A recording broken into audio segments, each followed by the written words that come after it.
Bismillahirrahmanirrahim. Assalamu alaikum wa rahmatullahi ta'ala wa barakatuhu. Alhamdulillahi kafa wa salatu wa salamu ala sayyidanil Mustafa amma ba'd. Faqad qala Allahu ta'ala fil Qur'anil azim. A'udhu billahi minash shaitanir rajim. Bismillahir rahmanir rahim. Inna Allah la yughayyiru ma biqaumin hatta yughayyiru ma bi anfusihim. Sadaqallahul alim. Wa qala Rasulullah sallallahu alayhi wa sallam, innamal a'malu binniyat wa innama likulli imrin ma nawa. புகழ் அனைத்தும் ஏக இறைவன் அல்லாஹ் ஒருவனுக்கே உரித்தாகட்டும். அவனுடைய அன்பும் சாந்தியும் சமாதானமும் நமது கண்மணி நாயகம் ஸல்லல்லாஹு அலைஹி வஸல்லம் அவர்களின் மீதும், அவர்களுடைய குடும்பத்தார்கள், சஹாபாக்கள், தாபியன்கள், தபா தாபியன்கள், ஷுஹதாக்கள், வலிமார்கள், இங்கு அமர்ந்திருக்கின்ற நம் அனைவரின் மீதும் உண்டாகட்டும். ஆமீன்.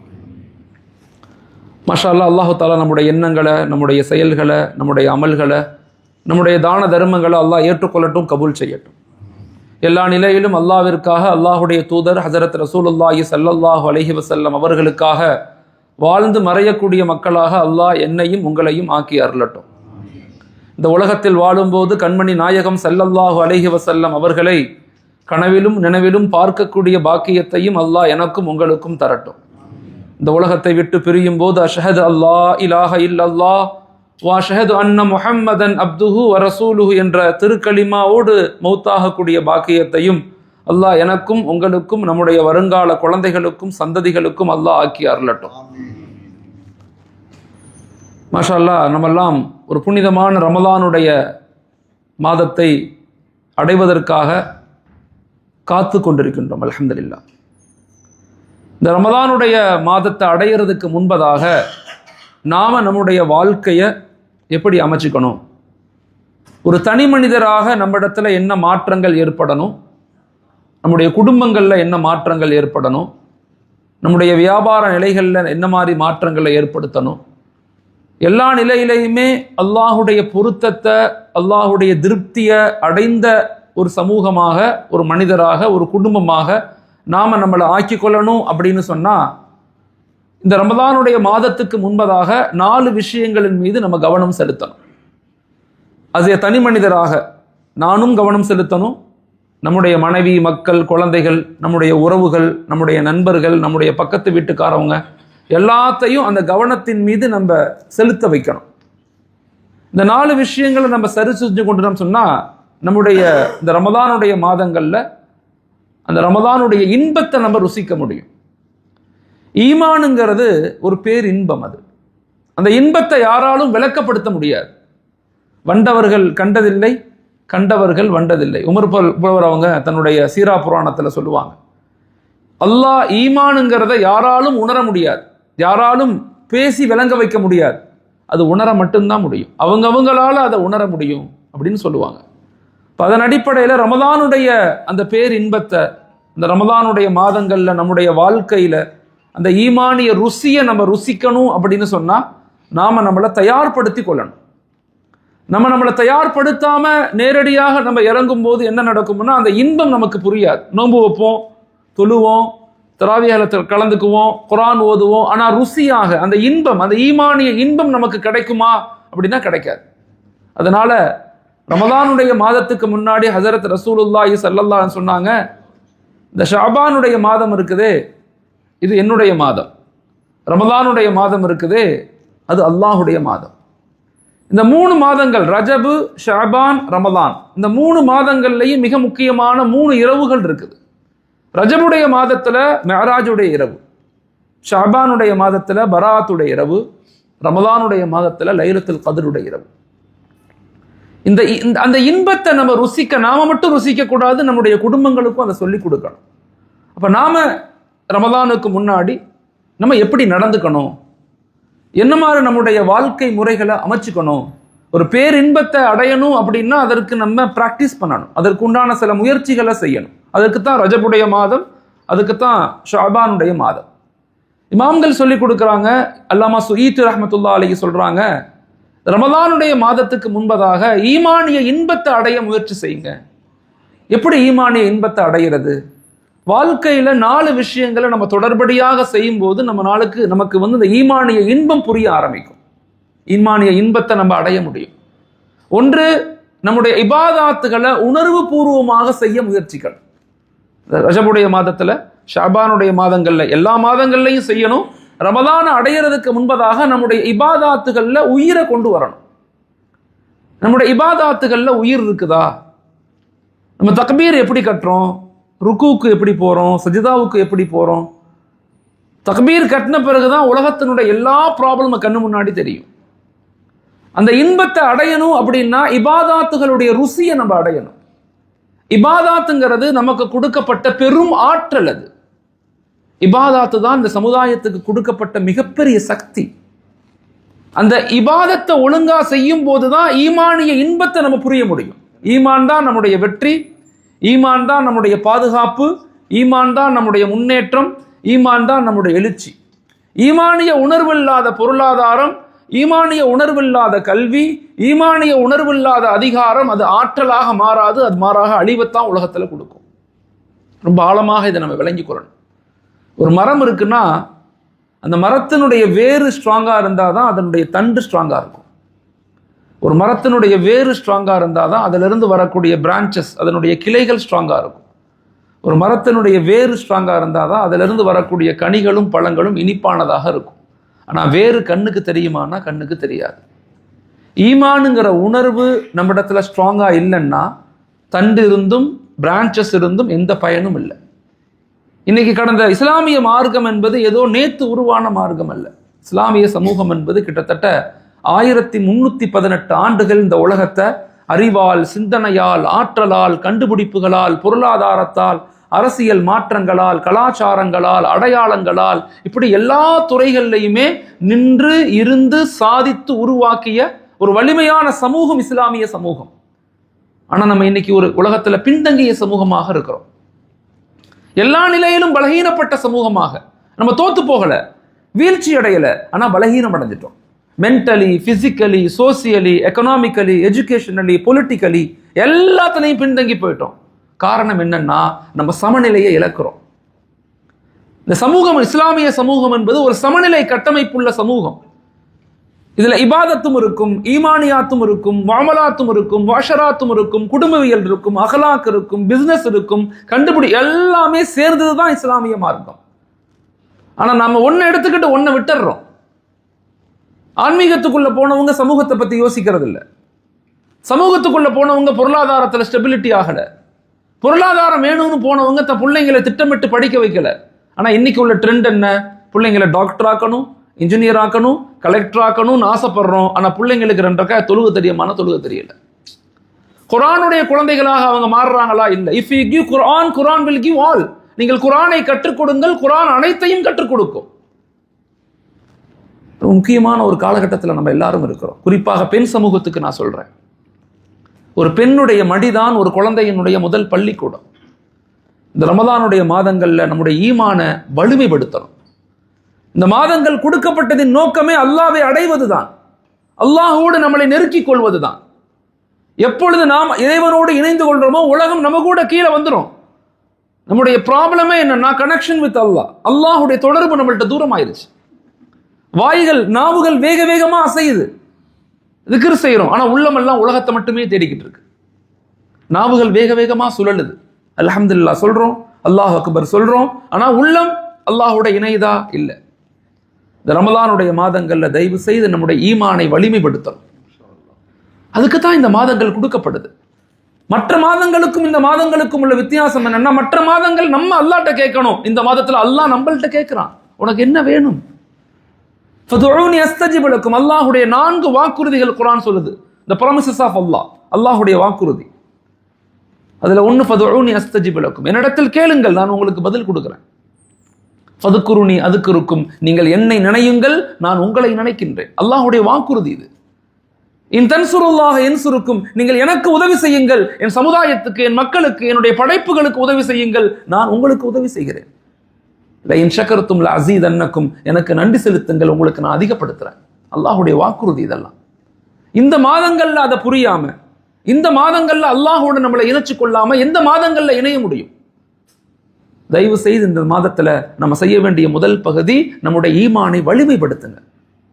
நம்மளை நாமே கொஞ்சம் ரிவ்யூ பண்ணணும், நம்மளை நாமே கொஞ்சம் யோசிக்கணும். என்னுடைய தொழுகை எப்படி இருக்கு, என்னுடைய இபாதத் எப்படி இருக்கு, என்னுடைய வழக்க வழிபாடுகள் எப்படி இருக்கு, என்னுடைய குர்ஆன் எப்படி இருக்கு, என் மனைவியோடு நான் எப்படி நடந்துக்கிறேன், என் கணவரோடு நான் எப்படி நடந்துக்கிறேன், என் உறவுகளோடு நான் எப்படி கடந்துக்கிறேன். இந்த மாதங்கள்லையாவது நம்ம யோசிக்கணும். நமக்குள்ள ஒரு சின்ன அப்டேட் தேவை, நமக்குள்ள ஒரு சின்ன வளர்ச்சி தேவை. அதனால தயவு செய்து வலிமையான ஈமானை இந்த மாதத்தில் நாம் நம்ம எப்படி உருவாக்கிக்கணும்னு யோசிங்க. அதுல முதலாவதாக வலிமையான ஈமான் கிடைக்கணும்னா நம்ம இபாதாத்துகள் மீது கவனமாக இருங்க. சின்ன இபாதத்துகள் செஞ்சாலும் உணர்வு பூர்வமாக செய்யுங்க, உள்ளத்திலிருந்து செய்யுங்க. இங்கே நம்மகிட்ட மிகப்பெரிய பலகீனம் என்னன்னா ஹாஜியார், கவனக்குறைவு தான். நம்ம இடத்துல மிகப்பெரிய பலகீனமே கவனக்குறைவு. கவனமான ஒரு கட்டமைப்பு நம்மள்ட்ட இல்லை. செய்யறோம், அமல் செய்யறோம், சமுதாயத்துக்கு சேவை செய்யறோம், ஏழைகளுக்கு எல்லாம் செய்யறோம். ஆனா கவனம் இருக்குதா, ஒரு இன்டென்ஷன் இருக்குதா, ஒரு அட்டென்ஷன் நம்மள்ட்ட இருக்குதா அப்படின்னா குறைவாக இருக்குது. அதனால தயவு செய்து ஒரு வலிமையான ஈமானை இந்த மாதங்கள்ல ஏற்படுத்தணும். அதுக்கு முதலாவதாக நம்ம என்ன இபாதாத்துகள் செய்யறோமோ அதை உணர்வு பூர்வமாக செய்யுங்க. அல்லாமா ரூமி ரஹ்மத்துல்லாஹி அலைஹி சொல்லுவாங்க, தில் சே பாத்கர், தில் சே சுன்கர், தில் சே தேக்கர். உள்ளத்திலிருந்து பாருங்கள், உள்ளத்திலிருந்து பேசுங்கள், உள்ளத்திலிருந்து கேளுங்கள். எப்ப நீங்க அந்த நிலையை அடைகிறீங்களோ அல்லாஹ் நம்ம கூட தான் இருக்கிறாங்கிற உணர்வு உங்களுக்கு ஏற்படும். வஹுவமாக்கும் ஐனமாக்கும் அல்லாஹ் சொல்றான், வஹுவமாக்கும் ஐனமாக்கும், நான் எங்க இருந்தாலும் உங்க கூட தான் இருக்கிறேன். அது எப்ப ஒரு மனித சமுதாயம் உணரும்னா எப்ப உள்ளத்திலிருந்து நம்ம அமல்கள் செய்யறோமோ, இறை உணர்வோடு இறை சிந்தனையோடு, விடும் மூச்சும் எழும் பேச்சும் அல்லாஹுடைய தொடர்புடையதாக இருக்கணும். மனைவிட்ட பேசும்போது, குழந்தைகள்கிட்ட பேசும்போது, நான் உனக்கு சம்பாரிச்சு கொடுக்கிறேன் சொல்லக்கூடாது. அல்லாஹ் எனக்கு கொடுக்கறான், அதை நான் உனக்கு கொடுக்கிறேன், இதான் சொல்லணும். வீடுகளில் பிரச்சனைகள் எப்ப வருதுன்னா, நான் செய்யறேன், நான் கஷ்டப்படுறேன், நான் துணி துவைக்கிறேன், நான் பிள்ளைகளை பார்த்துக்கிறேன் அப்படின்னு எப்ப நாம நம்மளை முற்படுத்துறோமோ பொறாமைகளும் சண்டைகளும் குடும்பத்தில் அதிகமாகுது. அல்லாஹ் எனக்கு கொடுக்கறான், அதை நான் உனக்கு கொடுக்கிறேன், அமானிதமா கொடுக்கிறேன். உங்களுக்காக நான் சமைக்கல, அல்லாஹ்வுக்காக நான் சமைக்கிறேன். இந்த சமையலை சாப்பிட்டு நீங்க நல்லா இருங்க, நிறைய அமல் செய்யுங்க.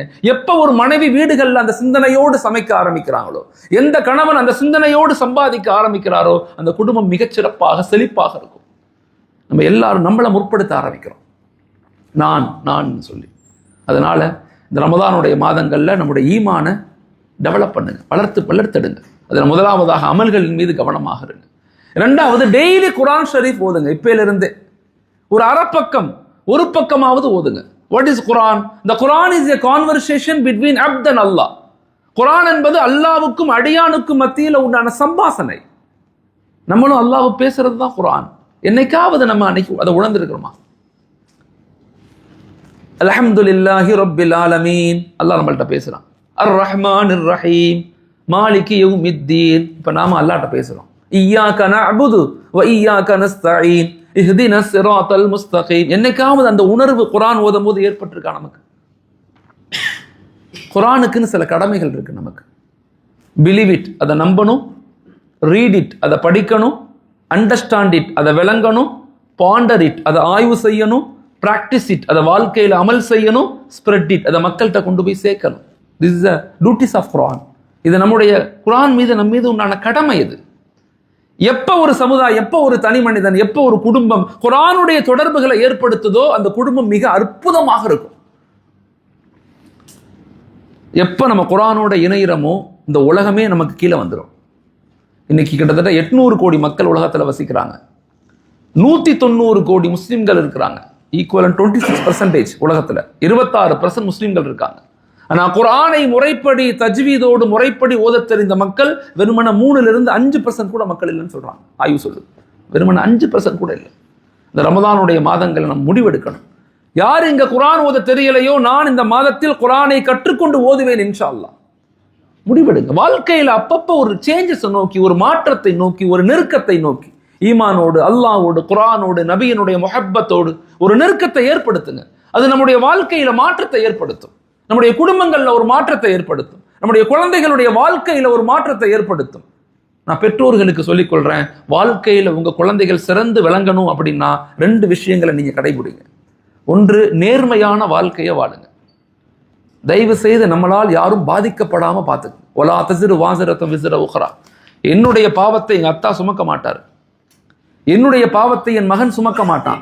ஆனா என்னுடைய பாவத்தின் காரணமாக, என் அநியாயத்தின் காரணமாக 3 தலைமுறைகள் பாதிக்கப்படும். அல்லாஹ் பாதுகாக்கணும். நாம குழந்தைகள் நல்லா இருக்கணும் அப்படின்னா இந்த ரமலானுடைய மாதங்கள்ல அதிகமா அல்லாஹ்வோட இணைய பழக முயற்சி செய்யுங்க. அவசியம் முயற்சி செய்யுங்க. வாழ்க்கையில் இதெல்லாம் ஒரு வாய்ப்பு. இந்த வாய்ப்பை சரிவர பயன்படுத்திக்கணும் நம்ம. அதனால இந்த நேரத்தில், இந்த ரமலானுடைய மாதங்கள்ல இங்க வந்திருக்கிற மக்கள், பெண்களுக்கு யாருக்கு குர்ஆன் ஓத தெரியலன்னு நினைக்கிறீங்களோ, தயவு செய்து இதை ஒரு மாதமாக எடுத்துக்கொண்டு, ஒரு பெரிய ஒரு நோக்கமாக எடுத்துக்கொண்டு, இந்த மாதத்துல நான் குர்ஆன் ஓத பழகுவேங்கிறத உறுதி கொள்ளுங்க. இன்ஷா அல்லாஹ் முயற்சி செய்யுங்க. இது 2வது. இது குர்ஆனை ஓத ஓத நம்முடைய ஈமான் வலுப்பெறும், நம்முடைய ஈமான் நமக்கு புரிய ஆரம்பிக்கும், நம்முடைய பவர் நமக்கு தெரிய ஆரம்பிக்கும். புஜபலமும் புத்தி பலமும் மட்டும் போதாது. இந்த உலகத்தை நம்ம எதிர்த்து நிற்கணும், ஃபித்னாக்களை எதிர்த்து நிற்கணும், ஷைத்தானியத்தை எதிர்த்து நிற்கணும், இந்த உலகத்தினுடைய அரசியல் களங்களை எதிர்த்து நிற்கணும்னா we need spiritual development. எங்களுக்கு ஆன்மீக பலம் வேணும். அந்த ஆன்மீக பலத்தை கொண்டுதான் உலகத்தினுடைய எல்லா பிரச்சனைகளையும் எதிர்கொள்ளக்கூடிய ஆற்றலும் அறிவும் இந்த மார்க்கத்துக்கு இருக்குது. ஆனா நாங்க அந்த ஆன்மீக பலத்தை வளர்த்துக்கொள்ளாததுனாலதான் சீக்கிரமே சடைவடைகிறோம். ஆய்வுகள் சொல்லுது, அடுத்த 15 வருஷத்துல மனித சமுதாயம் எப்படி ஆகும்னு சொன்னா, ஒன்று இந்த உலகத்தினுடைய இன்பங்கள்ல மூழ்கடிக்கப்படுவாங்க, அல்லது இந்த உலகத்தினுடைய அதிகாரங்களுக்கு அடிமைகளாக மாற்றப்படுவாங்க. அல்லாஹ் பாதுகாக்கணும். நம்முடைய வருங்கால சந்ததி நிலைகளை சொல்றாங்க. நம்முடைய குழந்தைகளை மஸ்ஜிதுகளோடு இணைங்க, நம்முடைய குழந்தைகளை குர்ஆனோடு இணைங்க, நம்முடைய குழந்தைகளை நபியினுடைய முஹப்பத்தோடு இணைங்க. தாய்மார்களுக்கு நான் ரிக்வெஸ்டாக வைக்கிறேன், இந்த உலகத்துல வாழ்ந்தோங்கிறதுக்கு அத்தாச்சி நம்ம பிள்ளைங்க தான். மவுத்தாகிறதுக்கு முன்பதாக நம்ம பிள்ளைங்களை அல்லாஹோட, குர்ஆனோட, நபியினுடைய முஹப்பத்தோடு இணைத்தால் ஒழிய இந்த சமுதாயத்தை வருங்கால ஜெனரேஷன் எல்லாம் பாதுகாக்கவே முடியாது. அதனால உங்க ஈமானை வலுப்படுத்தணும்னா தயவு செய்து குர்ஆனை அதிகமா ஓதுங்க. குர்ஆனை ஓத ஓத நம்முடைய ஈமான் பிரகாசம் வெளியாகும். அப்படியே நம்முடைய பார்வையில, பேச்சுல, வார்த்தைகள்ல நூறானியத்து வர ஆரம்பிக்கும். குர்ஆன் மிகப்பெரிய முஅஜிஸா. நாங்க பார்க்குற ஒரே முஅஜிஸா குர்ஆன் மட்டும்தான். நாங்க நபியை பார்த்ததில்லை, ரசூலை பார்த்ததில்லை, சஹாபாக்களை பார்த்ததில்லை, தாபீன்களை பார்த்ததில்லை, நாங்க யாரையுமே பார்க்கல. நாங்க பார்க்குற ஒரே முஅஜிஸா அந்த குர்ஆன் மட்டும்தான். அந்த குர்ஆனை கூட படிக்க தெரியாத, விளங்க தெரியாத, புரிய தெரியாத சமூகமாக நாங்க மௌத்தா போயிட்டோம்னா அதை விட கை சேதம் உலகத்துல எதுவுமே கிடையாது. இந்த மாதங்கள்ல உறுதி கொள்ளுங்க, குர்ஆனை எப்படியாவது நாங்க கற்றுக்கொள்வோம். மௌத்துக்கு முன்னாடி குர்ஆன்ல அல்லாஹ் நம்மள்ட்ட என்ன சொல்ல விரும்புறான், என்ன பேசுறாங்கிறத ஒரு தடவையாவது நான் படிச்சுட்டு மௌத்தா போவேன். முயற்சி செய்யுங்க, தயவு செய்து முயற்சி செய்யுங்க. இது ஒரு பயானாக நினைக்காதீங்க, தயவு செய்து. இது ஒரு ஐடியாலஜி. இன்னைக்கு சமூகத்துக்கு ஒரு பெரிய கருத்தியல் தேவை. சமூக கட்டமைப்பை பத்தி எல்லாரும் கவலைப்படுறோம், எல்லாரும் யோசிக்கிறோம். உலமாக்கள் யோசிக்கிறாங்க, பள்ளி முத்தவல்லிகள், இமாம்கள், ஸ்காலர்ஸ், டீச்சர்ஸ், ப்ரொஃபசர்ஸ் எல்லாருமே யோசிக்கிறாங்க. ஆனா எதை நோக்கி நகர்த்தப்படுறோம், அதை எப்படி வாழ்க்கையில இம்ப்ளிமெண்ட் பண்றோம்? அந்த எழுச்சியை நோக்கி, ஒரு சமூக கட்டமைப்பை நோக்கி நகரணும்னா ஒரு வலிமையான ஈமான் உள்ள சமூகம் வேணுங்கிறத உறுதி கொள்ளணும். ஈமானுடைய உறுதி இல்லாம ஒருபோதும் நம்ம வெற்றி பெற முடியாது. புரிஞ்சுக்கணும். 1318 ஆண்டுகள் இந்த உலகத்தை நிர்வகிக்கக்கூடிய சமூகமாக இஸ்லாமிய சமூகம் இருந்துச்சுன்னா காரணம் என்னன்னா ஈமானிய பலமும் நபியினுடைய முஹப்பத்தும் தான். அதுதான் வெற்றிக்கு ரகசியம். ஹஸரத் உமர் ரலியல்லாஹு ஒரு இடத்துல உட்கார்ந்து இருக்கிறாங்க. சில சஹாபாக்கள் அங்கிருந்து வர்றாங்க. உமர் ரலியல்லாஹு கேட்டா எங்க இருந்து வர்றீங்கன்னு கேட்டாங்க. சஹாபாக்கள் சொன்னாங்க, நாங்க யுத்தத்திலிருந்து வர்றோம். யுத்தம் என்னாச்சு? வெற்றி பெற்றுட்டோம். எத்தனை மாசம் நடந்துச்சு? 3 மாசம் நடந்துச்சு. உமர் ரலியல்லாஹு கேட்டு அழுதாங்க. அழுதுட்டு சொன்னாங்க, ஒரு உண்மை பொய்யை ஜெயிக்க 3 மாசம் ஆகுமா? ஒன்று உங்களுடைய பாவமாக இருக்கணும், அல்லது என்னுடைய பாவமாக இருக்கணும். இஸ்லாமிய சமூகத்தினுடைய எழுச்சி என்பது, இஸ்லாமிய சமூகத்தினுடைய வெற்றி என்பது அது வெறும் பொருளாதாரத்தை கொண்டு அல்ல, கல்வியை கொண்டு அல்ல, அதிகாரத்தை கொண்டு அல்ல, ஆள் பலத்தை கொண்டு அல்ல. அது தனி மனித தக்குவாவும் உம்மத்துடைய கவலையும் கொண்டுதான் மார்க்கம் நிலைநாட்டப்படுதுன்னு சொன்னாங்க. உண்மை அதுதான். எல்லாம் ப்ராப்ளத்தை பத்தி பேசாம சொல்யூஷனை பத்தி பேசுவோம். இருக்கும் பிரச்சனைகள், இருக்கும் அழுத்தங்கள் இருக்கத்தான் செய்யும். யா அய்யுஹல்லதீன ஆமனூ இஸ்பிரு வஸாபிரு வராபித்து வத்தகுல்லாஹ லஅல்லகும் துஃப்லிஹூன். என்ன நடந்தாலும் பொறுமையாக இருங்க. ஒசாபிரு நமக்குள் சகித்துக் கொள்ளணும். ஆனால் வராபித்து நம்மை கட்டமைத்துக் கொள்ளணும். ஆன்மீகத்தால், சமூக கட்டமைப்பால், பொருளாதாரத்தால், கல்வியால் சமநிலை வளர்ச்சி நமக்கு தேவை. இன்னைக்கு அதனுடைய முதல் பகுதி தான் ஈமானிய தொடர்பு. அதுதான் ரமலானுடைய மாதம். அதை வெறுமன சும்மா கடந்து போயிடக்கூடாது. அல்லாஹ் பாதுகாக்கணும். கடந்து போறோம். கடந்து இத்தனை ஆண்டுகள்ல என்னைக்காவது ஈமானிய இன்பத்தை நம்ம அடைஞ்சோமா? அவங்க மனசுல கை வச்சு பாருங்க. ஈமானிய இன்பத்தை அடைஞ்சிட்டோமா? எவ்வளவு பெரிய இன்பம்! அந்த இன்பம் புரிஞ்சுச்சா நமக்கு? அந்த இன்பம் விளங்கிருச்சா நமக்கு? அல்லாஹ்ட்ட கேட்கணும், யா அல்லாஹ் உன்னுடைய இன்பத்தை எனக்கு கொடு, உன்னை சந்திப்ப லிகாவை கொடு, உன்னுடைய ரிலாவை கொடு. அல்லாஹ்ட்ட கேட்க நமக்குள்ள ஒரு பெரும் சேஞ்சஸ் வரும், மாற்றம் வரும். அதுக்கு நிறைய குர்ஆன் ஷரீஃப் ஓதணும். இது ரெண்டாவது. மூணாவது, ஈமானிய இன்பத்தை அடையணும்னா காலை மாலை திக்ருகள் செய்யணும். திக்ருகள் செய்ய தான் உள்ளம் அப்படியே மோல்ட் ஆகும், பரிசுத்தம் அடையும். நம்ம எதெல்லாம் பார்க்கிறோமோ அதெல்லாம் போய், நம்ம எதெல்லாம் பார்க்கலையோ அது மட்டும்தான் நிஜம் அப்படிங்கிறத எப்போ ஒரு மனிதன் விளங்குவானா, அல்லாஹுடைய பெயரை உச்சரிக்கத்தான் விளங்குவான். நான் திரும்ப சொல்றேன், இந்த உலகத்தினுடைய இன்பங்கள்ல மூழ்கிறாதீங்க. இந்த உலகத்தினுடைய இன்பங்கள்ல மூழ்கிறாதீங்க. இதெல்லாம் நீட்ஸ், இதெல்லாம் தேவைகள். வீடு தேவை, காரு தேவை, பெரிய சம்பாத்தியம் தேவை, பெரிய பெரிய வீடுகள், பெரிய பெரிய லைஃப் தேவை. அதெல்லாம் வேணும், நிச்சயமா வச்சுக்கோங்க. 1க்கு 4 கார் வாங்கி வச்சுக்கோங்க, 2-3 வீடு கட்டுங்க, தப்பு கிடையாது. ஆனால் வாட் இஸ் அவர் அப்ஜெக்டிவ்? வாழ்க்கையின் நோக்கம் என்ன? நீட்ஸ் வேற, அப்ஜெக்டிவ் வேற. இங்க குழம்பிக்கிறோம் போட்டு. நீட்ஸ் வேற, தேவைகள் வேற, நோக்கங்கள் வேற. எப்ப நம்ம நோக்கம் வேறு, தேவை யாரா புரிஞ்சுக்கிட்டோமோ அல்லாஹ் நமக்கு கொட்டி கொடுக்குறான். சமூகத்தினுடைய உயர்ந்த அந்தஸ்துக்கு நம்மளை உருவாக்குவான். ஆனா உலகத்தை அடையிறதுலேயே நம்முடைய நோக்கமாக மாறும் போது நசுக்கப்பட்ட சமூகமாக நாங்க மாறிக்கொண்டிருக்கிறோம். இதுவும் கிடைக்கல, அதுவும் கிடைக்கல, தீனும் கிடைக்கல, துன்யாவும் கிடைக்கல. யோசிச்சு பாருங்க, தீனும் கிடைக்கல, துன்யாவும் கிடைக்கல. அப்படிப்பட்ட சமூகமா மாறிடக்கூடாது நம்ம. அதனால அல்லாஹுடைய பெயரை அதிகமா உச்சரிங்க, திக்ருகள் செய்யுங்க. காலை மாலை கொஞ்சம் தனிமையில உட்கார்ந்து, தி பவர் ஆஃப் சைலன்ஸ். உலகத்திலே உச்சகட்டமான ஆற்றல் எங்க இருக்குன்னா அல்லாஹுடைய பெயரை உச்சரிக்கிறதா தான் இருக்கு. அல்லாஹுடைய பெயரை உச்சரிக்கிறது தான் இருக்கு. அஷ்ரஃப் அலி தானவி ரஹ்மத்துல்லாஹ் ஒரு இடத்துல உட்கார்ந்து இருந்தாங்க. அங்கிருந்து ஒரு மனிதர் வந்தார், ஒரு டாக்டர். அவர் வந்து இவர்கிட்ட சொன்னார், அஜர்த்துங்க, நீங்கள் பாட்டுக்கட்டும் என்னென்னமோ அல்லான்னு மக்களை சொல்கிறீங்க, திக்ர் பண்ண சொல்கிறீங்க, அதை பண்ணுங்க இதை பண்ணுங்கிறீங்க. இது சொல்லிக்கிட்டே இருந்தால் உலகம் மாற்றம் அடையுமா? எத்தனை பேர் கஷ்டப்படுறாங்க, அப்படி இப்படின்னு பேசினார். அஜர்த் என்ன பண்ணாங்க, அவரை கூப்பிட்டு இப்படி உட்காருங்க, பக்கத்தில் உட்காருங்க. உட்காந்துட்டார். உட்கார்ந்த பிறகு கொஞ்சம் நேரம் கழிச்சு, நாய் மாதிரி பேசுகிறீங்க அப்படின்னு கேட்டாங்க அவர்கிட்ட. கேட்டவுடனே அவர் மூஞ்சியெல்லாம் அப்படியே கருத்து போச்சு, அழுகிறார், கண்ணில் தண்ணியாக. பெரிய டாக்டர் அவர், அழுகிறார்.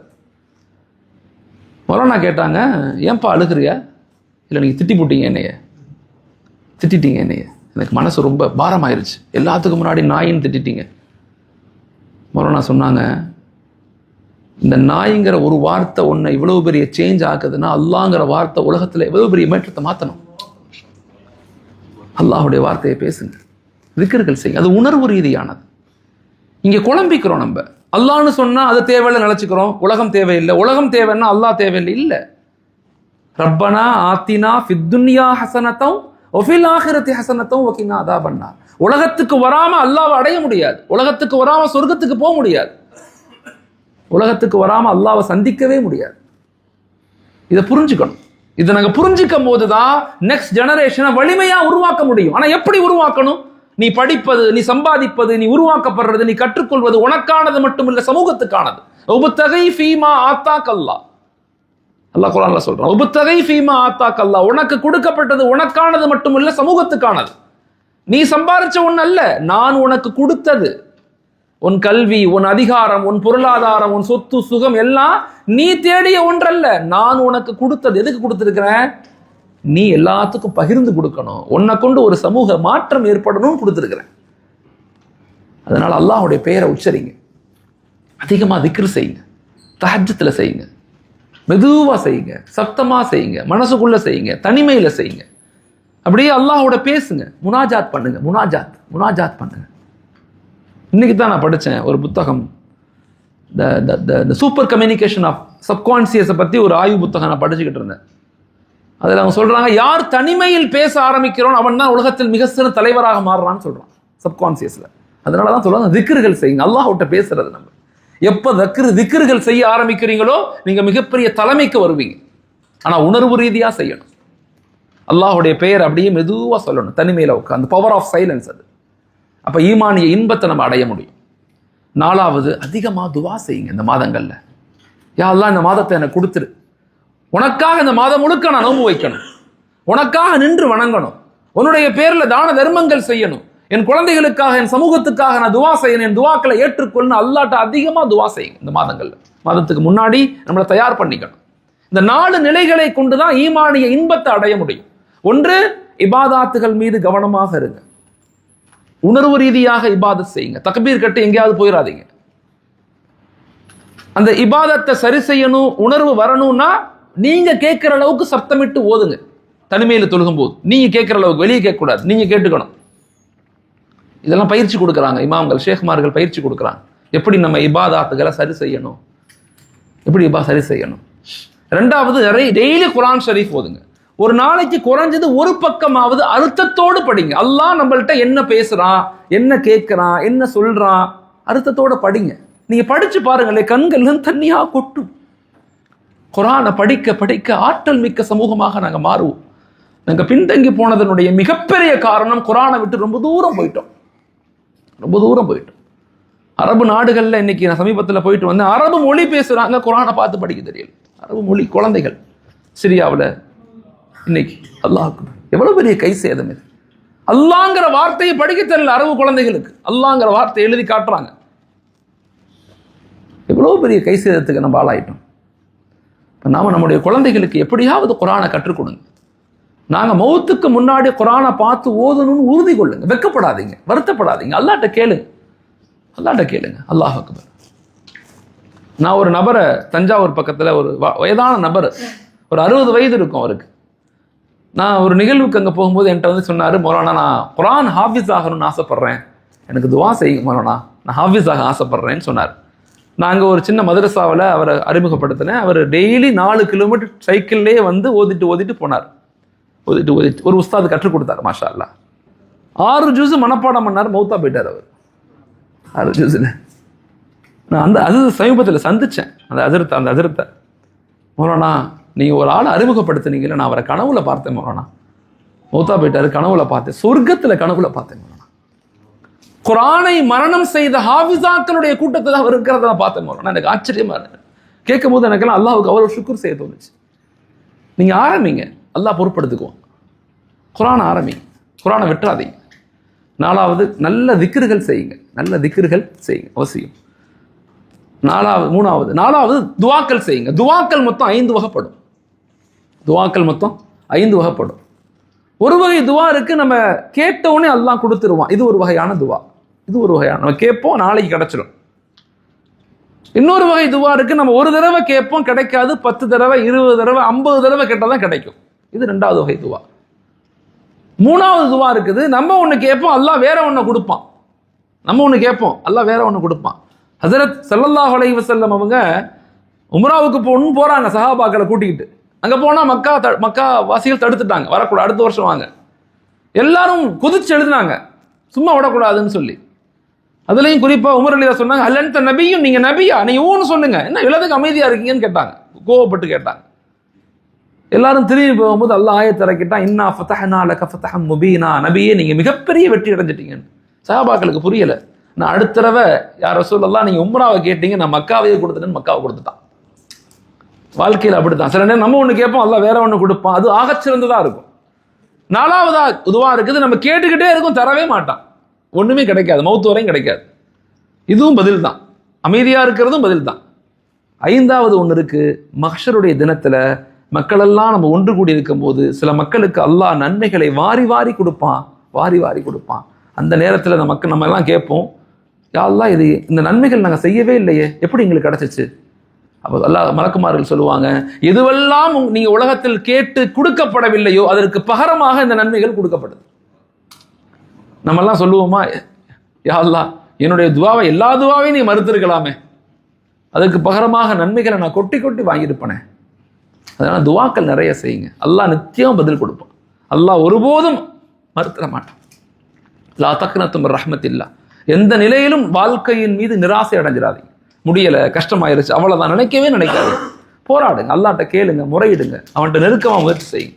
அப்போ நம்முடைய இந்த ரமதானுடைய மாதங்களுக்கு முன்பதாக முதலாவதாக ஈமானிய வலிமைப்படுத்துங்க. ரெண்டாவது, உங்களுடைய மனதை வலிமைப்படுத்துங்க. உங்க நஃப்ஸுக்கு பயிற்சி கொடுங்க. இப்பையிலிருந்தே ஷைத்தானுக்கு தான் விலங்கு இருக்கு, நஃப்ஸுக்கு விலங்கு இல்லை. ஷைத்தானுக்கு தான் விலங்கு இருக்கு. ரமதானுடைய மாதங்கள்ல ஹதீஸுகள்ல வருது நமக்கு. நஃப்ஸுக்கு ஷைத்தானை விட 70 மடங்கு ஆற்றல் படைத்தது நஃப்ஸ் தான். அந்த ஷைத்தானை வழிகெடுத்ததே அந்த நஃப்ஸ் தான். நஃப்ஸுக்கு பயிற்சி கொடுங்க.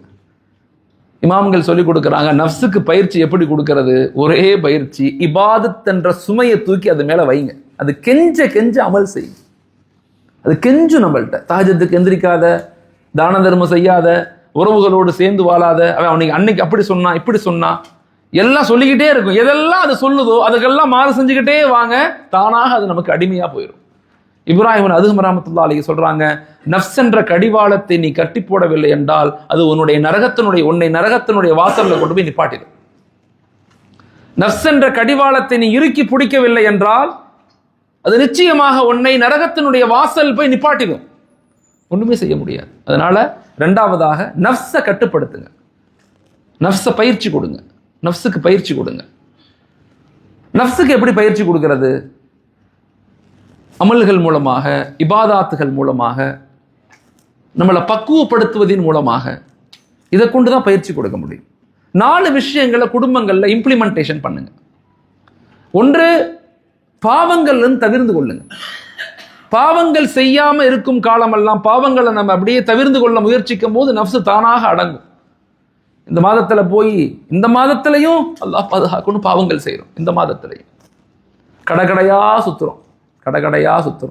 இந்த மாதம் நமக்கு கிடைக்காம போயிருமே, இந்த மாதத்தை எப்படி அனுபவிக்கணும்? அந்த மாதங்கள்லையும் தவறுகளை செஞ்சு தவறான விஷயங்கள், தவறான பார்வைகள், தவறான பேச்சுக்கள், பாவங்கள்லாம் தவிர்த்து கொள்ளுங்க. மனிதனுக்கு அல்லாஹ் தஆலா 6 சென்ஸ் கொடுத்துருக்கான். 6 சென்ஸ், 6 அறிவுன்னு சொல்றோம்ல. இந்த 6 அறிவையும் பாதுகாத்தல் தான் நஃப்ஸை கட்டுப்படுத்துதல் அர்த்தம். ஒன்று, பார்த்தல் என்பது ஒரு அறிவு, கேட்டல் என்பது ஒரு அறிவு, பேசுதல் என்பது ஒரு அறிவு, நுகருதல் என்பது ஒரு அறிவு, தொடுதல் என்பது ஒரு அறிவு, சிந்தித்தல் என்பது ஒரு அறிவு. இது பேர் தான் 6 அறிவுன்னு சொல்லுவாங்க. இந்த 6 அறிவையும் தயவு செய்த ரமலானுடைய மாதங்களுக்கு முன்பதாகவே பக்குவப்படுத்தி கொள்ளுங்க. கெட்டதை பார்க்கறது, கெட்டதை பேசுறது, கெட்டதை யோசிக்கிறது, கெட்டதை சிந்திக்கிறது எல்லாத்தையும் தவிர்த்து கொள்ள முயற்சி செய்யுங்க. ரமலானுடைய இன்பத்தை நாம் அடைய முடியும். அதுக்கு தான் ரமலானுடைய நோம்பினுடைய காரணமே நஃப்ஸுக்கு பக்குவம் தான், நஃப்ஸுக்கு பயிற்சி தான். ஆனா என்ன ஆகுது? வெற்று வயிறாக காஞ்சு போன மனிதர் மாதிரி ஆயிடுறோம். கண்டதை பார்த்துடுறோம், கண்டதை பேசுறோம், கண்டதை கேட்கிறோம். நம்முடைய நோன்பு என்ன ஆகும்னு சொல்ல முடியல. அதனால நம்முடைய நோன்புக்கு, ரமதானுக்கு முன்னாடியே நம்முடைய நஃப்ஸை பக்குவப்படுத்த முயற்சி செய்யுங்க. மிக முக்கியமானது. பாவங்கள் செய்ய ஆரம்பிச்சிட்டோம்னா கோழைகளாக நாங்க மாறிடுவோம்.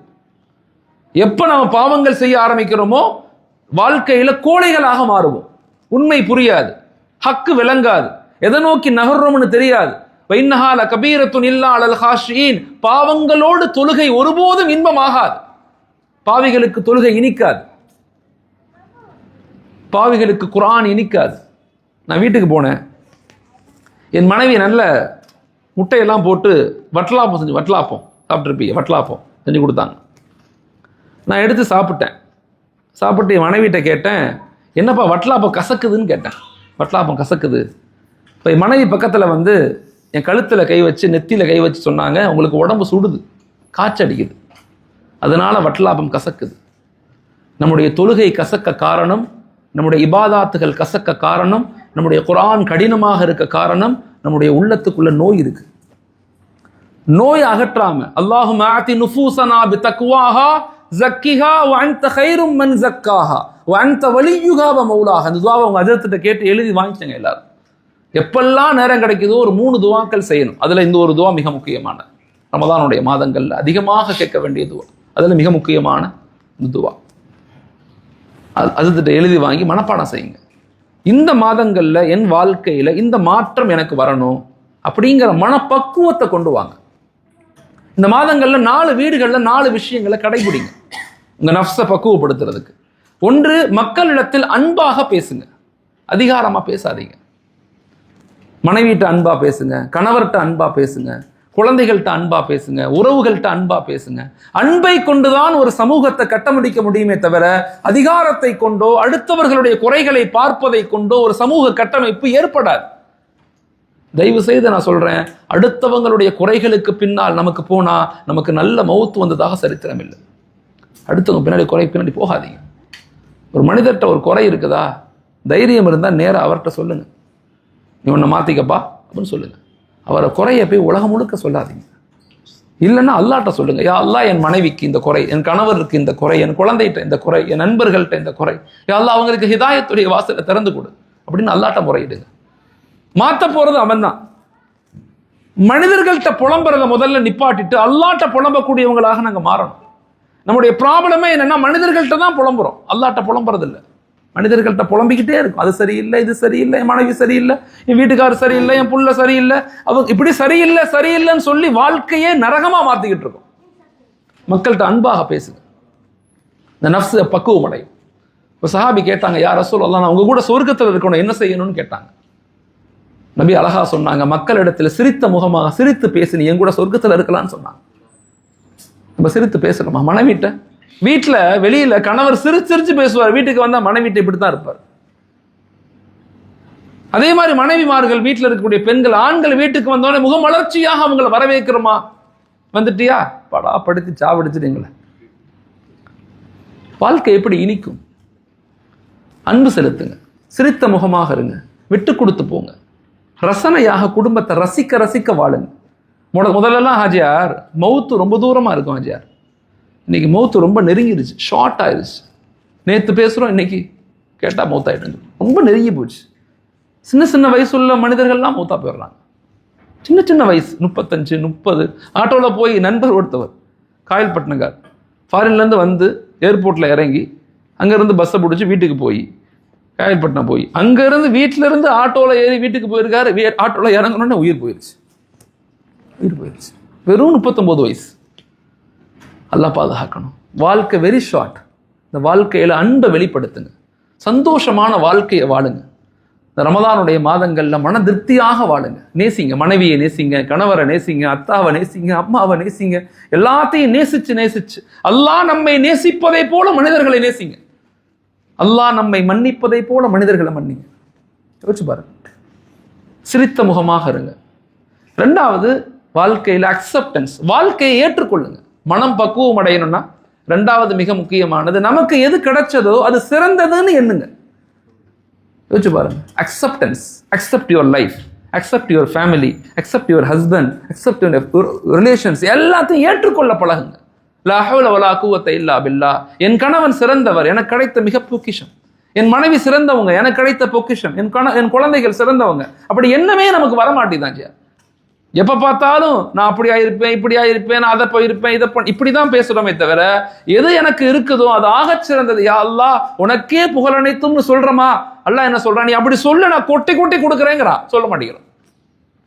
லயின் ஷக்கர்த்தும் ல அஸீதன்னக்கும், எனக்கு நன்றி செலுத்து, நான் உனக்கு அதிகப்படுத்துறேன். யோசிச்சு பாருங்க. வீடுகளில் ஏற்றுக்கொள்ளுங்க எல்லாத்தையும். அல்ஹம்துலில்லாஹ் அல்ஹம்துலில்லாஹ் சொல்லுங்க. 3வது, எல்லாத்தையும் மன்னிச்சிடுங்க, யாரையும் தண்டிக்க ஆசைப்படாதீங்க. இந்த மனதை பக்குவப்படுத்தணும்னா மன்னிக்கக்கூடிய தன்மை மிக முக்கியமானது. நஃப்ஸ் செத்து போயிடும். நம்மெல்லாம் மலம் சுமக்கக்கூடிய உடல் ஹாஜியார். நான் இப்போ மௌத்தா போயிட்டேன்னா ஒரு 3 மணி நேரத்தில் எங்கள் வீட்டுக்கு தெரிஞ்சிடும். 3 மணி நேரத்தில், ஒரு 5 மணி நேரத்தில் எல்லாரும் வந்துடுவாங்க. அதிகபட்சம் ஒரு ½ டேல எங்கள் ரிலேஷன்லாம் வந்துடுவாங்க. அதிகபட்சமாக ஒரு நைட்டுக்குள்ளே என்னை எடுத்துருவீங்க. அப்போ எடுக்கும்போது என் பேர் ஹலீல்னு சொல்ல மாட்டீங்க, என் பேர் மையத்துன்னு தான் சொல்லுவீங்க. மையத்தை எப்போ எடுக்கிறீங்க, ஹலீலை எப்போ எடுக்கிறீங்க கேட்பீங்க, மொரானாவை எப்போ கேட்க மாட்டீங்க. மையத்தை எப்போ எடுக்க போகிறோம்? நம்ம எல்லாம் மலம் சுமக்கக்கூடிய உடல். நமக்கு என்ன பெருமை, நமக்கு என்ன போட்டி, நமக்கு என்ன பொறாமை? யோசிச்சு பாருங்க. ஒரு சின்னொன்று கண்ணுடைய நரம்பு இருக்கு, இந்த நரம்பு கண்ணுக்கு மேலே ஒரு நரம்பு இருக்கு. அந்த நரம்பு வேலை செய்யலைன்னா கண்ணு 3 திறக்க முடியாது. நடந்து போகும்போது என்னுடைய கட்டவரில் அங்கே மோதிருச்சுன்னா அவ்வளோதான், உயிர் போயிடும், எனக்கு வலி தாங்க முடியாது. மனிதன் பலகீனமானவன். ஆனால் பேச்சு அதிகம் நம்ம, அதனால பாதிக்கப்படுறோம். அதனால மக்களை மன்னிச்சிடுங்க. அல்லாஹ் நம்மளை எப்படி மன்னிக்கிறான் யோசிச்சு பாருங்க. எவ்வளவு பாவம் செய்கிறோம் நம்ம, ஒவ்வொரு நாளும் பாவம் செய்கிறோம் ஆஜியா. ஆனால் அல்லாஹ் நம்மளை மன்னிச்சுக்கிட்டே இருக்கான். மலக்குமார்கள்ட்ட திருமதியில் வரக்கூடிய ஹதீஸ், ஒவ்வொரு நாளும் ஒவ்வொரு வியாழக்கிழமையும் திங்கக்கிழமையும் ஒவ்வொரு அடியாருடைய நன்மை தீமைகள் எடுத்து கொடுக்கப்படும், அல்லாஹ்ட்ட காட்டப்படும். அல்லாஹ் என்ன சொல்லுவான், மன்னிச்சிடு மன்னிச்சிடு, இவனை மன்னிச்சிடு சொல்லிக்கிட்டே இருப்பான் அல்லாஹ். 2 நபர்களை மட்டும் அல்லாஹ் மன்னிக்க மாட்டான். ஒன்று அவனுக்கு ஷிர்க் வைத்தவங்க, அவனுக்கு இணை வச்சவங்க, 2வது உறவுகளை துண்டிச்சு வாழ்ந்தவங்க. எவ்வளவு அல்லாஹ் மன்னிக்கக்கூடியவன். திருமதியில் இன்னொரு ஹதீஸ் வருது, எனக்கு நான் அந்த ஹதீஸை படிச்சு ரொம்ப ஆச்சரியப்பட்டேன். 2 நபர்களை அல்லாஹ் கேள்வி கேட்கிறான். 2 நபர்களை கூப்பிட்டு, 2 நபரும் பெரும் பாவிகள். 2 நபரையும் அல்லாஹ் நரகத்துக்கு இழுத்துட்டு போக சொல்றான், நரகத்துக்கு போங்கிறான். அதுல ஒரு மனிதன் அல்லாஹ்வை திரும்பி திரும்பி பார்த்துக்கிட்டே போறான். சொல்றாங்க,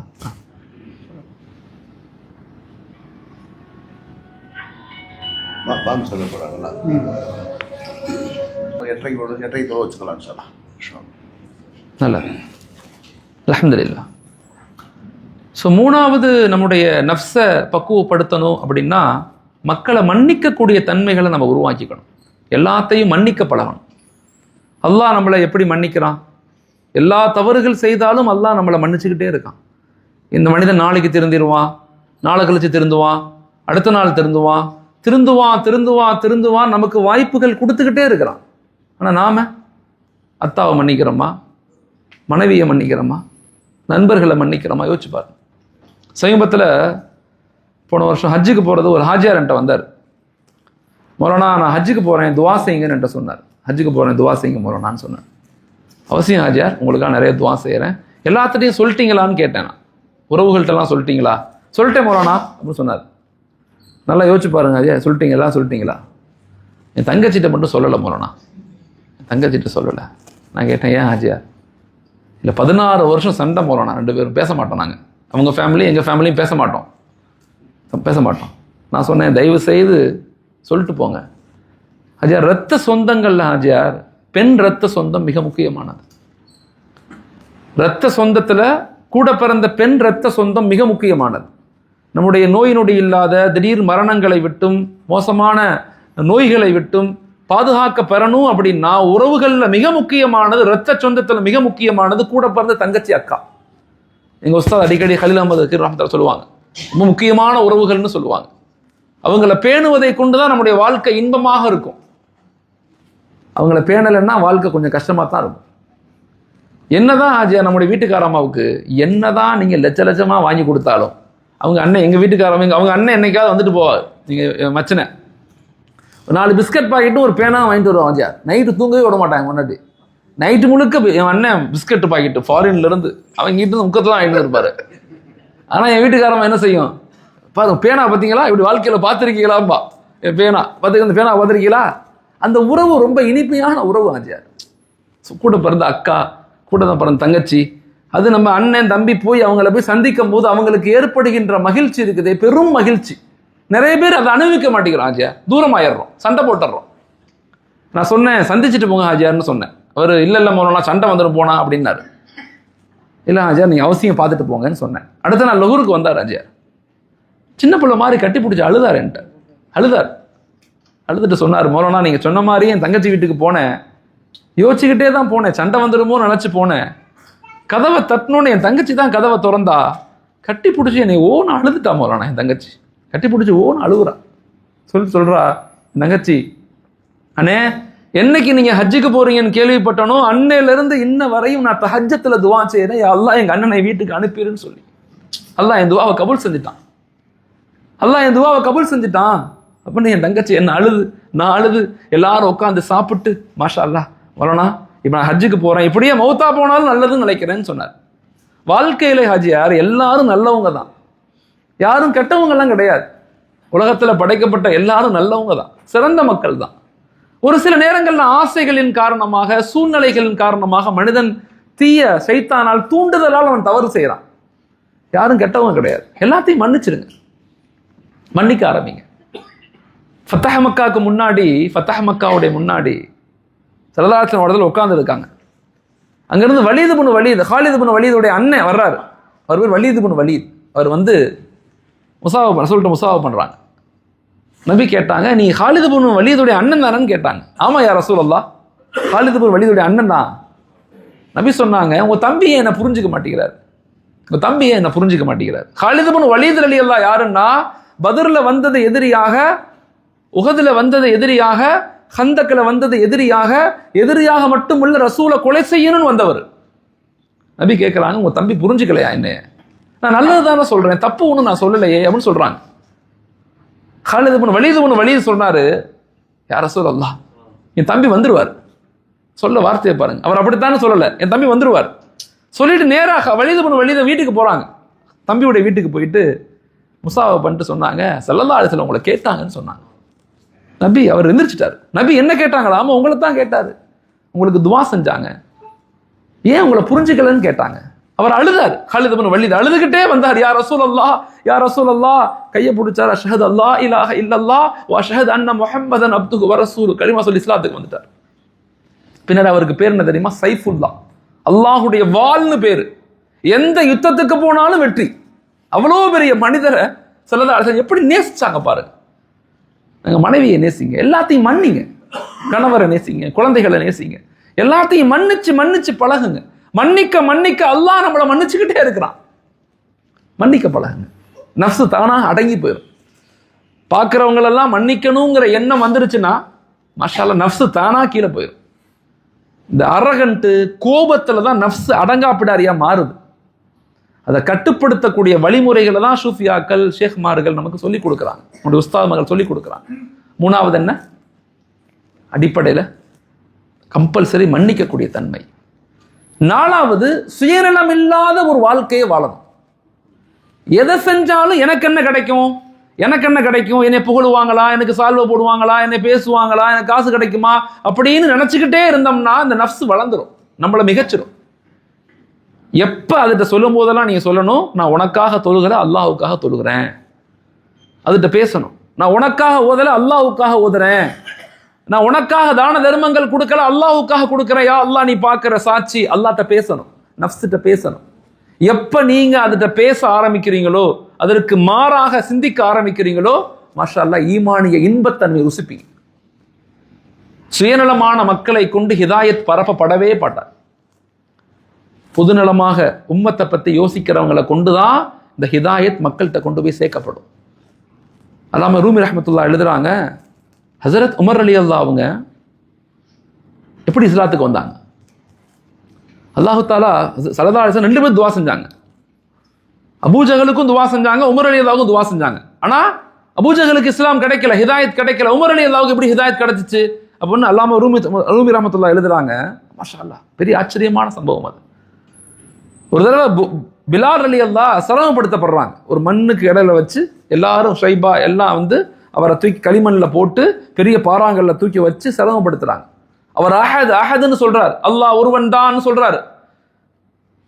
அந்த இடத்துல அபூஜஹல் அங்க இருந்து வர்றாரு. அபூஜஹல் கேட்டார், ஏன் அவரை அடிமைப்படுத்தி எல்லாம் கஷ்டப்படுத்துறீங்க? அவர் வந்து நம்ம மார்க்கத்திலிருந்து விலகி அஹது சொல்றாரு, முஹம்மது ஸல்லல்லாஹு அலைஹி வஸல்லம் அவங்களோட மார்க்கத்தை பின்பற்றான்னு சொன்னோடனே சவுக்க வாங்கி அவன் 2 அடி அடிச்சார் அபூஜஹல். இந்த அடிச்சதை உமர் ரலியல்லாஹு நடந்து போனவங்க பார்த்தாங்க, எட்டிருந்து தடுக்கல, பேசல, குரல் கொடுக்கல, எட்டிருந்து பார்த்து அந்த மனிதரை அந்த மனிதரை ஏன் இவ்வளவு எல்லாரும் சிரமப்படுத்துறாங்க, அவர் பாவம் இல்லையா அப்படின்னு நினைச்சாங்கல்ல உள்ளத்துல. இந்த நினைத்ததற்காக ஹிதாயத் கொடுக்கப்பட்டுச்சு. அல்லாஹ் அக்பர். மக்களை பத்தி ஃபீல் பண்ணுங்க.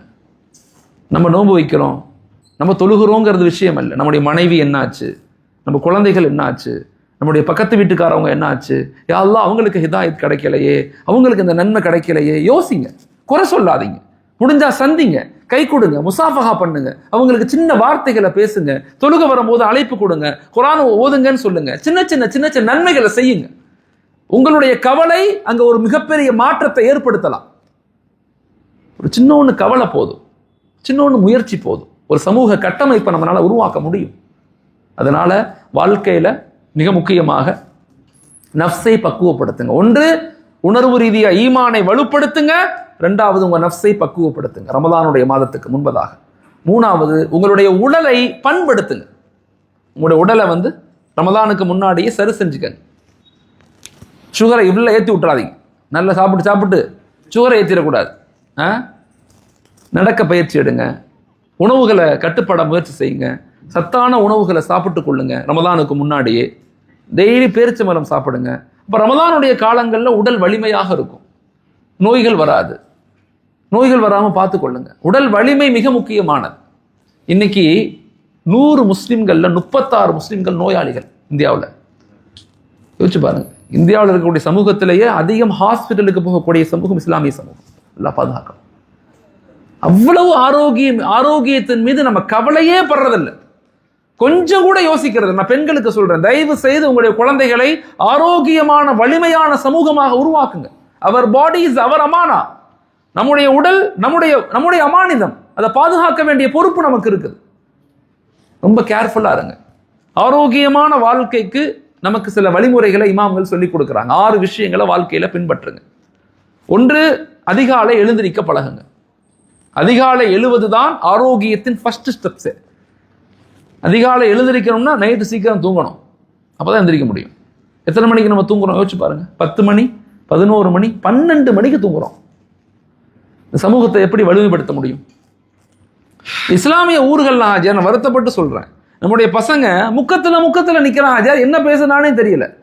10 மணி, 11 மணி, 12 மணி, எல்லா ஊர்கள்ல எல்லா மகல்லாக்கள்லையும் பாருங்க நிற்பான். அவனை கூப்பிட்டு என்னடா சொல்ல தெரியாது, சும்மா நிக்கிறேன் அப்படிமா. எதுக்குடா நிக்கிற? சும்மா நிக்கிறேன். கூப்பிட்டு பேசணும், அவனுக்கு ஒரு சின்ன சிந்தனைகளை கொடுக்கணும். உடல் பலகீனம் அடையும்.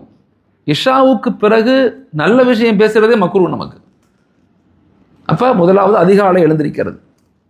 பெண்கள் தயவு செய்து உங்க குழந்தைகளுக்கு சொல்லிக் கொடுங்க. இதெல்லாம் ஒரு பெண் சமூகம் தான் ஒரு சமூகத்தினுடைய அச்சாணிகள், முதுகெலும்பு நீங்க தான். உங்களுடைய எழுச்சியும் உங்களுடைய ஈமானிய உணர்வுகளும் உங்களுடைய தியாகமும் உங்களுடைய துவாக்களும் தான் அடுத்த சமுதாயத்தினுடைய வெற்றியின் ரகசியமே அங்கத்தான் இருக்கு. ஆண்களை விட பெண்களுக்கு மிகப்பெரிய ரெஸ்பான்சிபிலிட்டி இருக்கு சமூக கட்டமைப்பு. நீங்க அதை புரியாத வரைக்கும், நீங்க அதை விளங்காத வரைக்கும் ஒரு சமூக எழுச்சி, ஒரு சமூக கட்டமைப்பை நம்மளால உருவாக்கவே முடியாது.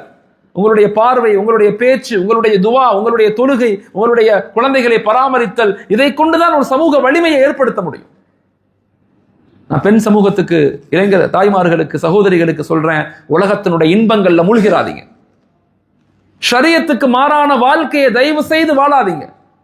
ஷரியத் என்பது அடிமைத்தனம் கிடையாது. ஷரியத் என்பது சுதந்திரத்தின் உச்சம். நம்மளை புர்கா போட சொல்றது, பார்வைகளை பேணிக்குள்ள சொல்றது, பெண்கள் இப்படித்தான் வாழணும்னு சொல்றது அடிமைத்தனம் அல்ல, சுதந்திரத்தின் உச்சம்.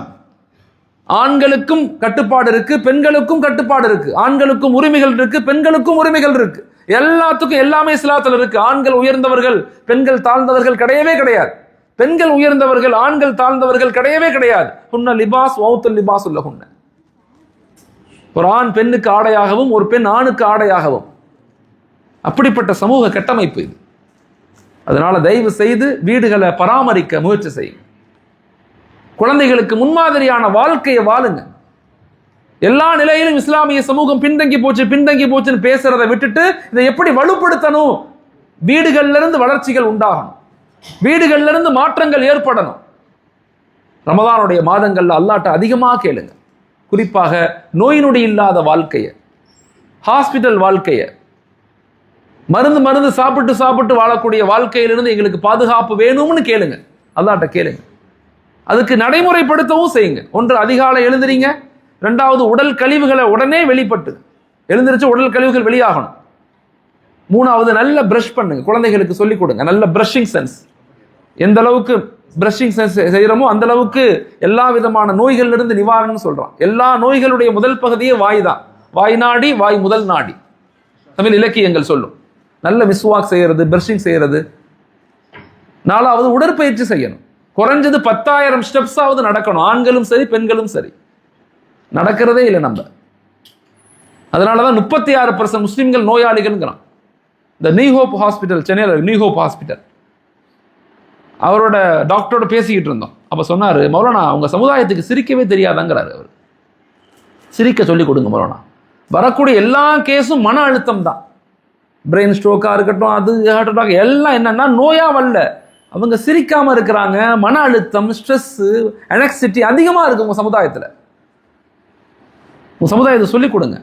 அப்படிங்கிறார். ஆச்சரியமா இருக்கு. இந்த உலகத்துக்கே அமைதியை நிலைநாட்ட வந்த மார்க்கத்தினுடைய சமூகத்தின் நிலைமைகளை பத்தி நான் சொல்றேன். அன்பான, பாசமான, பிரியமான, விட்டு கொடுத்து ஒரு வாழ்க்கை முறையை வீடுகள்ல பெண்கள் வாழ்ந்து காட்டுங்க, ஆண்கள் வாழ்ந்து காட்டுங்க. அப்பதான் குழந்தை சமுதாயம் அப்படிப்பட்ட வாழ்க்கையை வாழுவாங்க. ஒரு பெண் கணவனை எப்படி நடத்தணும், ஒரு ஹீரோவா குழந்தைகிட்ட காட்டணும். உங்க அத்தா எவ்வளவு கஷ்டப்படுறாரு தெரியுமா, உங்க அத்தா நமக்காக எவ்வளவு உழைக்கிறாரு தெரியுமா, அவரை நீ கண்ணியப்படுத்தணும், அவருக்கு துவாசை அப்படின்னு ஒரு தாய் தன் குழந்தைகளுக்கு சொல்லிக் கொடுக்கணும். ஒரு கணவன் தன்னுடைய, ஒரு தந்தை தன்னுடைய குழந்தைகள்கிட்ட அம்மாவை உயர்வா காட்டணும். அம்மா எப்படிப்பட்டவங்க, நமக்காக எவ்வளவு வேலை செய்யறாங்க, நமக்கு சமைச்சு கொடுக்குறாங்க, நம்மளை கேர் பண்ணிக்கிறாங்க, உடம்பு சரியில்லைன்னா பாத்துக்கிறாங்க, இவ்வளவும் பண்றாங்க இல்லையா, அம்மாவுக்கு ஹெல்ப் பண்ணணுமா இல்லையா. அப்புறம் ஒரு தந்தை தன் அம்மாவுடைய புகழ்ச்சிய, முன்னேற்றத்தை குழந்தைகளுக்கு சொல்லிக் கொடுக்கணும், தியாகத்தை சொல்லிக் கொடுக்கணும். இப்படி குடும்பங்கள் இப்ப இன்னைக்கு இல்லை. அப்புறம் பிரஷர் தான் வரும், சண்டை தான் வரும், மன அழுத்தம் தான் வரும், நோயாளிகளை தான் மாறுவோம் நம்ம. மருத்துவத்தினுடைய நோயினுடைய முதல் நிவாரணமே வீடுகள் தான். அதே மாதிரி நோயினுடைய முதல் அடிப்படையே வீடுகள் தான். அதை நம்ம சரி செய்யறதுக்கு முயற்சி செய்யணும். முயற்சி செய்யுங்க. நல்ல உணவுகளை கொடுங்க. யா அய்யுஹல்லதீன ஆமனூ குலூ மின் தய்யிபாத்தி மா ரஸக்னாக்கும். இந்த ரமதானுடைய மாதங்கள்ல நல்ல உணவுகளை நல்லா சாப்பிடுங்க. எண்ணெய் பலகாரங்கள்லாம் கொஞ்சம் குறைச்சிக்கங்க. நல்ல உணவுகள் சாப்பிடுங்க, முயற்சி செய்யுங்க. நல்ல நல்ல உணவுகள், நல்ல பயிறு வகைகள், நல்ல கீரை வகைகள். சாப்பிட மாட்டாங்க தான் பிள்ளைங்க, எப்படியாவது கொடுங்க, எதையாவது செஞ்சாவது கொடுங்க, கொஞ்சமாவது கொடுங்க, முயற்சி செய்யுங்க. ஒரு ஆரோக்கியமான வாழ்க்கைக்கு மிக முக்கியமான பகுதி தூக்கத்தை சரிவர நிலைநாட்டணும். ரமதான் அல்லாத மாதங்கள்ல என்ன செய்யணும், சீக்கிரம் தூங்குறதுக்கு முயற்சி செய்யணும். ரமதானுடைய மாதம் அமலுடைய மாதம், தூக்கத்தின் மீது கவனமாக இருங்க. இப்படி ஒரு ஆரோக்கியமான சமூகம் இன்னைக்கு சமூகத்துக்கு தேவை. அப்ப நம்முடைய ரமதானுக்கு முன்னாடி ஒன்று, உணர்வு ரீதியாக நம்மளை ஈமான வலுப்படுத்தணும், மனம் ரீதியாக நம்மளை பக்குவப்படுத்தணும், உடல் ரீதியாக நம்மளை பண்படுத்திக்கணும்.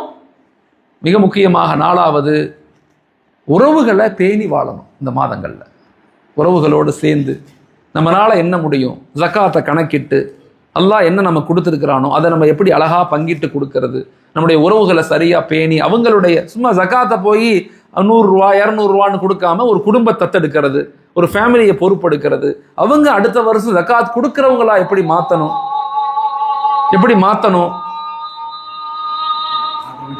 சரி சரி, நல்லது நல்லது. இப்ப அப்படிப்பட்ட ஒரு தன்மைகளை, அப்படிப்பட்ட ஒரு நிலைகளை நம்ம என்ன செய்யணும், ஏற்படுத்துறதுக்கு அந்த உறவுகளை பேணி, நம்முடைய உறவுகளை சேர்ந்து வாழ்ந்து, அவங்களுக்கு தேவையானதை ஷேர் பண்ணி, அவங்களுக்கு தேவையானதை நம்ம கொடுத்து, இப்படி வாழும்போது நம்முடைய வாழ்க்கை இன்பமாக இருக்கும், நம்முடைய வாழ்க்கை மிக சிறப்பான வாழ்க்கையாக இருக்கும். அப்படிப்பட்ட வாழ்க்கையை நம்ம வாழணும் அப்படிங்கிற எண்ணங்களோடு நாங்கள் பயணிக்கணும். லைஃப்பில் வந்தோம், சும்மா ஏதோ அசரத்து சொன்னாங்க கேட்டோம் மாதிரி இல்லாமல் மனைவிக்கு நேரம் கொடுங்க, குழந்தைகளுக்கு நேரம் கொடுங்க. இன்னைக்கு சூழ்நிலையில இப்படிப்பட்ட ஒரு வாழ்க்கையை வாழணும்னா கணவனும் மனைவியும் சேர்ந்து சில விஷயங்களை செய்யணும். ஒன்று அட்டென்ஷன். ஒரு கணவனை மனைவி கேர் பண்ணணும், அட்டென்ஷன் கொடுக்கணும், கவனப்படுத்தணும். உங்க ட்ரெஸ் நல்லா இருக்கு இன்னைக்கு மாஷா அல்லாஹ், நான் உங்களுக்காக துவா செஞ்சேன். எங்க அம்மா நல்ல எனக்கு ஞாபகம் இருக்கு, எங்க அம்மா அடிக்கடி எங்க அத்தாட சொல்லுவாங்க. வேலைக்கு வருவாரு, எங்க அம்மா வெளியே நிற்பாங்க, உள்ள போனேன்னு சொல்லுவாங்க, இன்னைக்கு உங்களுக்காக ரொம்ப நேரம் துவா செஞ்சேங்க, லொஹருக்கு பிறகு உங்க நினைப்பு எனக்கு வந்துச்சு, ரொம்ப நேரம் நான் துவா செஞ்சேன். எங்க அம்மா எங்க அத்தாட்ட சொல்லுவாங்க, எனக்கு ஆச்சரியமா இருக்கும். உடனே எங்க அத்தா சிரிப்பார், அவருக்கு தாங்க முடியாது சிரிப்பு, நானும் துவா செஞ்சேன் உனக்கு அப்படிப்பார் அவரும். நான் கேட்பேன் செஞ்சீங்களான்னு, செய்யலை, சொன்ன பிறகு செய்யணும்பா எங்க அத்தா, இனிமேல் செய்யணும். ஆனால் எனக்கு பெரிய, என் மனைவி இப்படிப்பட்ட மனைவி கிடைச்சது எனக்கு பெரிய சந்தோஷம் சொல்லுவாங்க எங்க அத்தா சொல்லுவாங்க. ஒரு பெண் ஆணுட்டு அப்படி பேசணும், அட்டென்ஷன் கொடுக்கணும், அட்டென்ஷன் கவனப்படுத்தணும். குழந்தைகள் மீது அட்டென்ஷன் இருக்கணும். குழந்தைங்க என்ன பண்றாங்க, எங்க போறாங்க, யார்கிட்ட பேசுறாங்க, ஸ்கூலுக்கு போறாங்க, யார்கிட்ட படிக்கிறாங்க. ஒரு அம்மாவுக்கு குழந்தைகளுடைய அட்டென்ஷன் மிக முக்கியமானது. குழந்தைகள் இன்னைக்கு 4 விதமான பாதிப்புகளுக்குள்ள மாட்டிக்கிட்டு இருக்காங்க. தாய்மார்களுக்கு நான் சொல்றேன், அவங்கள மீட்டெடுக்க வேண்டிய பொறுப்பு நமக்கு இருக்கு. ஒன்று கல்ச்சரல் டிக்ளைன், கலாச்சார சீர்கேடு அதிகரிச்சுக்கிட்டே இருக்கு. பார்க்குற படம், யூஸ் பண்ற mobile phone, social media, Netflix, Prime, லொட்டு லொசுக்கு எல்லாத்தையும் பார்த்து அவன் அடிமையாக மாற்றப்படுறான் சோசியல் மீடியாவுக்கு. கொஞ்சமாவது கவனிங்க, போன்ல என்ன பார்க்கறான் செக் பண்ணுங்க. தனிமையில போனை கொடுக்காதீங்க. அப்படி கொடுத்தாலும் சாய்ஸ் கொடுங்க, இதுதான் நீ பார்க்கணும், இப்படித்தான் இருக்கணும். இஷ்டத்துக்கு விட்டுறாதீங்க, கண்டுகொள்ளாம விட்டுறாதீங்க, அட்டென்ஷன் இருங்க, கவனப்படுத்துங்க. 2வது அஃபெக்ஷன், அன்பை வெளிப்படுத்துங்க, அன்பை வெளிப்படுத்துங்க. ஜுல்ஃபிகார் சாப் தாமாத் பரக்காத்து அவங்க பேசும்போது ஒரு பயான்ல சொல்றாங்க, அல்லாஹு தாலா எனக்கு கொடுத்த இவ்வளவு பெரிய அறிவு, நாலேஜ், இவ்வளவு பெரிய ஞானம் எல்லாம் நான் எடுத்துக்கொண்டதில்லை, எங்க அம்மாவுடைய துவாவால் எனக்கு கிடைச்சதுன்னு சொல்றாங்க. எங்க அம்மாவுடைய துவா. தஹஜ்ஜத் நேரத்துல எங்க அம்மா, எங்க அம்மாவுக்கு 7 புள்ள. தஹஜ்ஜத்துல எங்க அம்மா எந்திரிச்சு ஒவ்வொரு புள்ளையோட பேர் சொல்லியா துவா செய்வாங்க. எங்க அம்மா எப்ப என் பேர் சொல்றாங்களோ டக்குன்னு எந்திரிச்சு உட்காந்துக்க வேணாம். சின்ன பிள்ளையா இருக்கும் போது எங்க அம்மா என்னெல்லாம் அல்லாஹ்ட்ட கேட்டாங்களோ அதெல்லாம் அல்லாஹ் எனக்கு கொடுத்துட்டான். இப்ப எத்தனை தாய்மார்கள் குழந்தைகளுடைய பேர் சொல்லி துவா செய்றீங்க? என் மகன் ஃபாத்திமா, என் மகள் ஃபாத்திமா, என் மகன் அப்துல்லா. குழந்தைகளுடைய பேர் சொல்லி துவா செய்யுங்க. அந்த துவாவை வெளிப்படுத்துங்க. நான் உங்களை விரும்புறேன், அல்லாஹ்வுக்காக உங்களை விரும்புறேன் அப்படின்னு சொல்லுங்க. கணவர்கிட்ட சொல்லுங்க, மனைவிட்ட சொல்லுங்க, குழந்தைகள்கிட்ட சொல்லுங்க. அஃபெக்ஷனை வெளிப்படுத்துங்க. வெளிப்படுத்தவே மாட்டேங்கிறோம். கணவனும் வெளிப்படுத்துறதில்லை, மனைவியும் வெளிப்படுத்துறதில்லை. வீட்டுக்கு போனா சொல்லுங்க, நான் உன்னை நேசிக்கிறேன்னு சொல்லுங்க, அல்லாஹ்வுக்காக நேசிக்கிறேன் சொல்லுங்க. அந்த மாதிரி கேட்க, என்ன புதுசா நீங்க நேசிக்கிறேன்னு சொல்ற, என்ன விஷயம் அவன் கேட்பாங்க. கேட்க தான் செய்வாங்க. புதுசாக கேட்க தான் செய்வாங்க. அடிக்கடி சொல்லுங்க, அடிக்கடி. நபியுடைய மனைவிமார்களும் வாழ்ந்த வாழ்க்கை ஒரு அற்புதமான விஷயம். அதெல்லாம் கற்றுக்கணும் நம்ம. இஸ்லாமிய குடும்பவியலுங்கிறது சாதாரணம் அல்ல. அஃபெக்ஷனை வெளிப்படுத்துங்க. வாழ்க்கை இன்பமாக இருக்கும். ரமதான் இன்பமாக போகும். நல்லா வாங்கி கொடுங்க. என்னென்ன தேவை, உங்களால் என்ன முடியுமோ வாங்கி கொடுங்க. 3வது அப்ரிசியேஷன். அடிக்கடி பாராட்டுங்க. அடிக்கடி பாராட்டுங்க. மனைவியை கணவன் பாராட்டணும், கணவனை மனைவி பாட்டானும். என் குழந்தை 3 நாளைக்கு முன்னாடி என் புள்ள கேட்குறான்ட்ட, அத்தான் நீங்கள் அடிக்கடி என்னை வெரி குட்னு சொல்லுவீங்க, இப்போ சொல்கிறதே இல்லை. எப்போ நீங்கள் என்னை வெரி குட்னு சொல்கிறீங்களோ ஐ ஃபீல் வெரி ஹாப்பிங்கிறான் என் புள்ள, 2வது குழந்தை. நான் ரொம்ப ஹாப்பியாக ஃபீல் பண்ணுவேன் தான் நீங்கள் சொல்லும்போது. ஏன் சொல்ல மாட்டேங்கிறீங்க? நான் சாரி கேட்டேன். சாரிப்பா, தெரியாமல் மறந்துட்டேனா, இனிமேல் சொல்கிறேன். சந்தோஷம், அப்ரிசியேஷன், பாராட்டுங்க. உலகத்தில் மக்களை பாராட்டி சந்தோஷம் அடையுங்க. நீங்கள் பாராட்ட மன அழுத்தம் குறையும், நிம்மதி உண்டாகும், வாழ்க்கை அப்படி இன்பமாக போகும். நீ பேசி உங்கள் மனைவியை பாராட்டி பாருங்க. அப்படி நீங்கள் பாராட்டும் போது அவன் மூஞ்சி பாதி தான் போவாங்க, அங்கிட்டு போய் சிரிப்பாங்க, சந்தோஷப்படுவாங்க. என் கணவர் என்னை பாராட்டுறார், என் மனைவி என்ன. அவங்கள நாம பாராட்டாம யாரை பாராட்டுவா? யோசிச்சு பாருங்க. பாராட்டுங்க. 4வது, அவங்களுக்கு என்ன தேவையோ தேவையை அறிந்து செயல்பட முயற்சி செய்யுங்க. ஒரு கணவனுடைய தேவை என்ன, ஒரு மனைவியுடைய தேவை என்ன, ஒரு குழந்தையுடைய தேவை என்ன, ஒரு அத்தாவுடைய தேவை என்ன, ஒரு அம்மாவுடைய தேவை என்ன. குறிப்பாக வீட்டில் உள்ள மூத்தவங்கள் மீது கவனமாக இருங்க. முன்னோர்களை மதிக்காத எந்த சமூகமும் முன்னேறியதாக வரலாறே கிடையாது.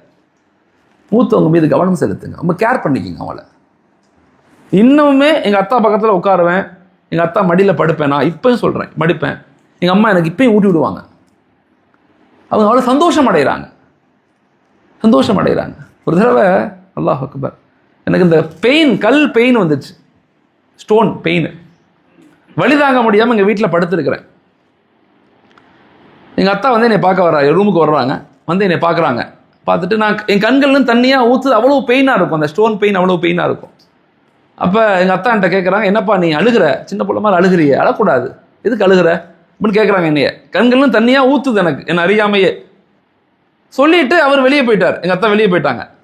நான் பீஷா போகிறதுக்காக வெளியே போகிறேன், வெளியே நின்று அவர் தேம்பி அழுகிறார் எங்கள் அத்தா.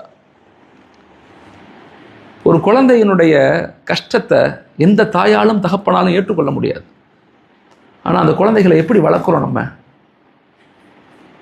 மறுமை நாளில் மஹ்ஷருடைய தினத்தில் அல்லாஹ் பாதுகாக்கணும். நரகத்தில் அல்லாஹ் நம்ம போடுறதுக்கு முன்னே நம்ம குழந்தைகளை தான் முதல்ல நரகத்தில் போடுவோம். அல்லாஹ் பாதுகாக்கணும். கு அன்ஃபுஸக்கும் வ அஹ்லீக்கும் நாரா, உங்களையும் உங்களுடைய குடும்பத்தார்களையும் நரக நெருப்பை விட்டும் பாதுகாத்துக் கொள்ளுங்க. அதுக்கு தான் இந்த மாதம், அதுக்கு தான் இந்த நிகழ்வு. ஸோ ஒரு பெரும் வந்தோம் பயான் கேட்டோன்னு போயிடாம வாழ்க்கையில் என்னால் முடிஞ்சதை நானும் பின்பற்ற முயற்சிக்கிறேன், உங்களால் முடிஞ்சதை நீங்களும் பின்பற்ற முயற்சி செய்யுங்க. அல்லாஹ் இரக்கமுடையவனாக இருக்கிறான், அல்லாஹ் ஏற்றுக்கொள்ளவனாக இருக்கிறான், அல்லாஹ் அன்பு செலுத்தக்கூடியவனாக இருக்கிறான், அல்லாஹ் மன்னிக்கக்கூடியவனாக இருக்கிறான். இந்த சபையில் நம்ம எல்லாம் எப்படி உட்கார்ந்துருக்கோமோ அதே போல சொர்க்கத்திலையும் சந்திக்கக்கூடிய மக்களாக அல்லாஹ் எங்களையும் உங்களையும் ஆக்கி அருளட்டும். ஆமீன். அஸ்ஸலாமு அலைக்கும் வரஹ்மத்துல்லாஹி தஆலா வபரகாத்துஹு. அஸ்ஸலாமு அலைக்கும்.